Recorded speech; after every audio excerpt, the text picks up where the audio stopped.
रिश्तों से बड़ी प्रथा।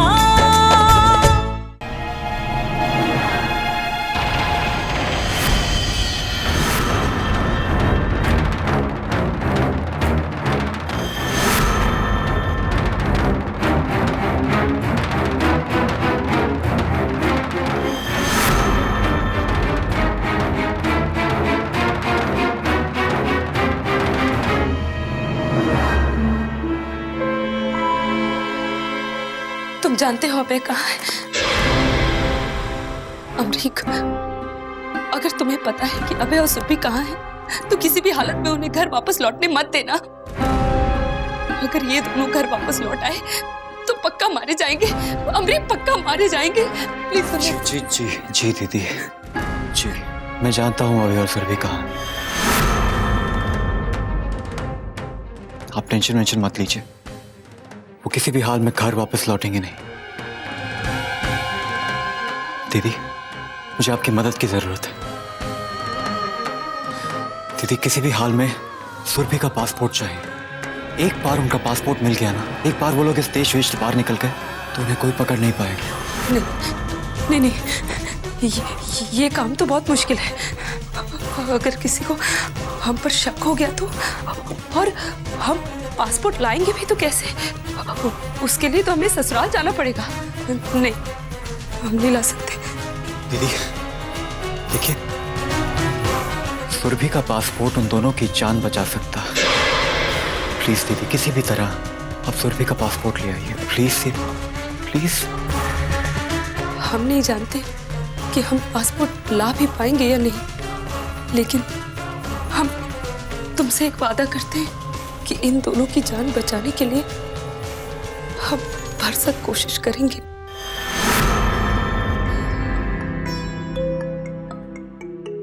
थैंक यू सो मच दीदी, थैंक यू। मैं चलता हूँ। अमृत, वो दोनों ठीक तो है ना? जी दीदी, वो दोनों जब तक एक दूसरे के साथ हैं तब तक हर मुश्किल में खुश हैं। सुनो अमृत, उन दोनों का ख्याल रखना और अपना भी।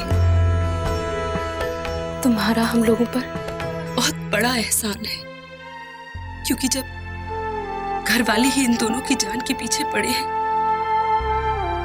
तब तुम सिर्फ एक अकेले हो जो अपनी जान की परवाह किए बगैर इनकी मदद कर रहे हो। दीदी, मेरी पेपे कहती सी अभय के साथ रहना तो भला कभी नहीं होना, पर वो ये भी कहती थी कि दोस्ती खुदाई से बढ़कर है। तो फिर कैसे एहसान जी? अगर आपको फिर भी लगता है कि एहसान वहसान है तो फुर्सत में अदा वदा कर दीजिएगा और उन दोनों की फिक्र मत कीजिए।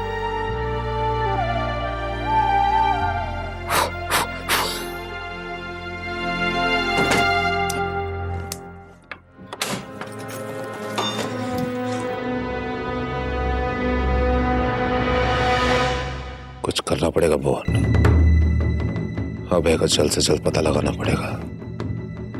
भाऊजी, वो बच नहीं सकते। छिप रहे हैं, कुछ देर छिपने दीजिए, लेकिन मैं उन्हें ढूंढ लूंगा। अमरीक,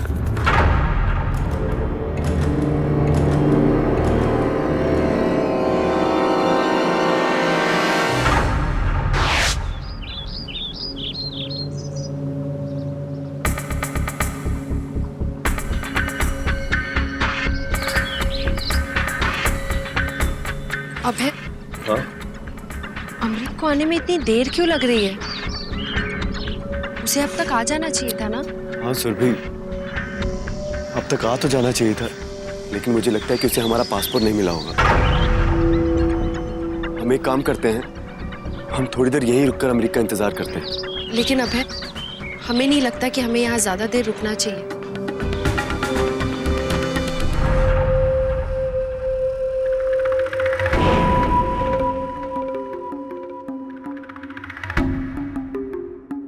आपको कुछ गलछल करनी थी अंकल जी?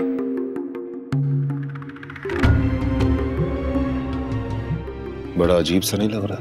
दो इतने करीबी दोस्त जो बचपन से लेकर जवानी तक साथ में रहे, जिन्होंने अपनी जिंदगी का फैसला एक दूसरे से पूछे बिना नहीं किया।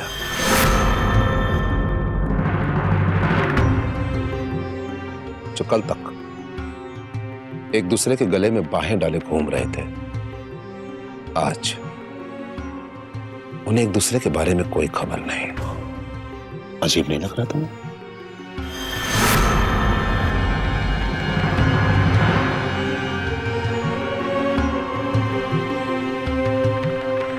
तुम्हारे खास दोस्त ने अपने इस खास फैसले के बारे में तुम्हें नहीं बताया?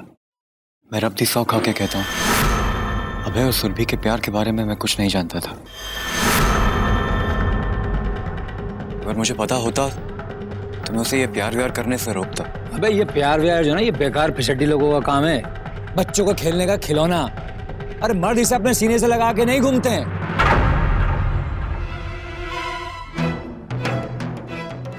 मजे लेना है लो ना, कौन रोक रहा है? लेकिन ये प्यार का कीड़ा कान में घुसेड़ने की क्या जरूरत है? हमने भी किए हैं मजे, लेकिन हमने कभी गले में घंटी लगा के घूमे नहीं।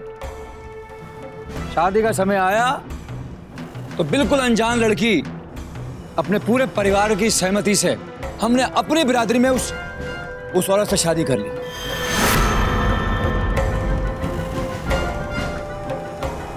अबे जवानी के जोश में कुछ करना है तो करो ना, मना कौन कर रहा है?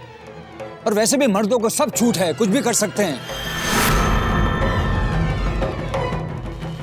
लेकिन जब शादी की बारी आए तो परिवार के सम्मान का, रिवाज का और पुरखों से चली आई परंपरा का ध्यान रखना जरूरी है।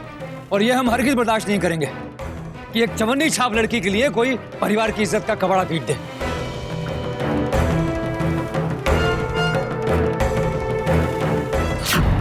कौन सी गाड़ी लेकर भागा था?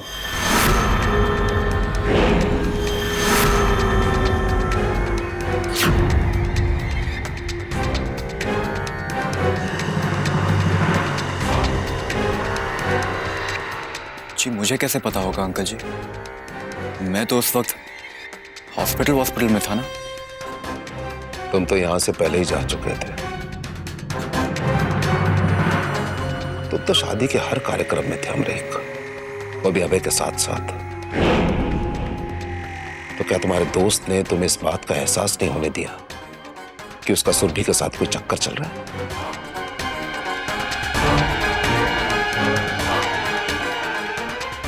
शायद तुमने ध्यान नहीं दिया होगा, है ना? अबे इसका मतलब है तुझे अभय ने गाजर दिखाकर ना घास खिला दी।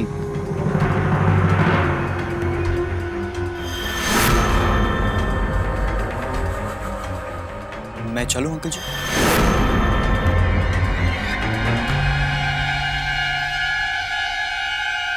कहां रुके दोनों? आप मेरा यकीन कीजिए अंकल जी, मैं नहीं जानता कि अभय और सुरभि कहाँ हैं। लेकिन मुझे जैसे ही कुछ पता चलेगा सबसे पहले आके आपको बताऊंगा। और सुन, वो दोनों तुझे मिले तो उन्हें एक बात समझा जरूर देना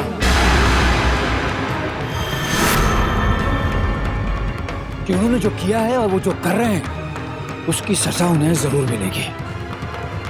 लेकिन जो बीच में उनकी मदद कर रहा है ना, उस बकरे को ये अच्छी तरह समझ लेना चाहिए कि उसकी बलि का वक्त अब आ गया है। उसकी जिंदगी के दिन उंगलियों पे गिनने के लायक भी नहीं बचे हैं। मौत की तख्ती तैयार है, बस नाम लिखना बाकी है। कह दे उन दोनों से कि वो बस अब गया। जी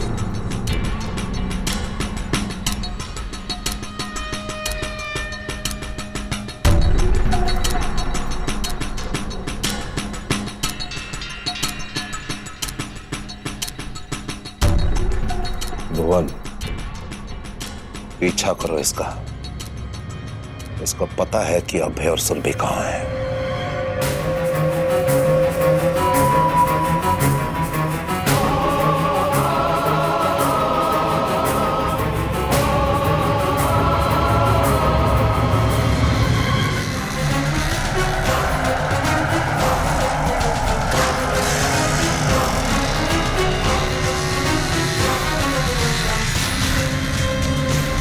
मोड़ जल्दी मोड़, इसके साथ साथ चल। साला बहुत सियाना है ये। जी जी।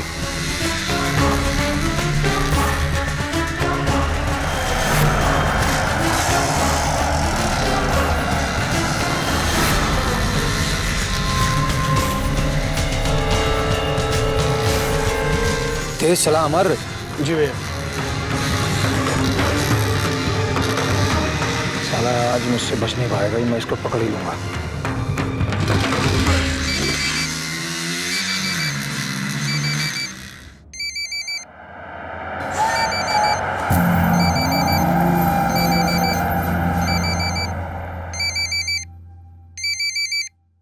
और ठहर जा भाई, कौन है? हैं? हेलो रत्ना दीदी, हेलो जी। किसे फोन लगा रही हैं? वो कोई कुछ बोलता क्यों नहीं है यार? ये ब्लैंक कॉलर ने परेशान कर दिया, कंप्लेंट करनी पड़ेगी। हेलो, ओए कट गया। अमर, इस पट्टे पे नजर रखना, साला होशियार बन रहा है। जी भैया। हम आपके जीजा जी को फोन लगा रहे हैं, लगता है बिजी हैं, फोन नहीं उठा रहे। दीदी, हमें लगता है कि हमें माँ जी के पास चल के बैठना चाहिए।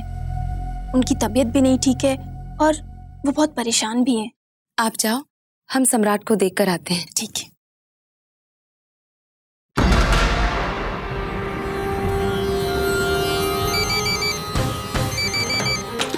फिर आ गया, कौन है भाई? हेलो हेलो हेलो, अमरीक, जी दीदी। त्रिभुवन भैया आपका पीछा कर रहे हैं। क्या? इसलिए जरा संभाल कर रखते हैं। ओए यार, ये तो एक के बाद एक सर चढ़ रहे हैं। अब दिमाग शमाग काम नहीं करेगा भाई। ओ ये तो पीछे खड़े भाई, करा तो पकड़ा जाऊंगा, कुछ और करना पड़ेगा।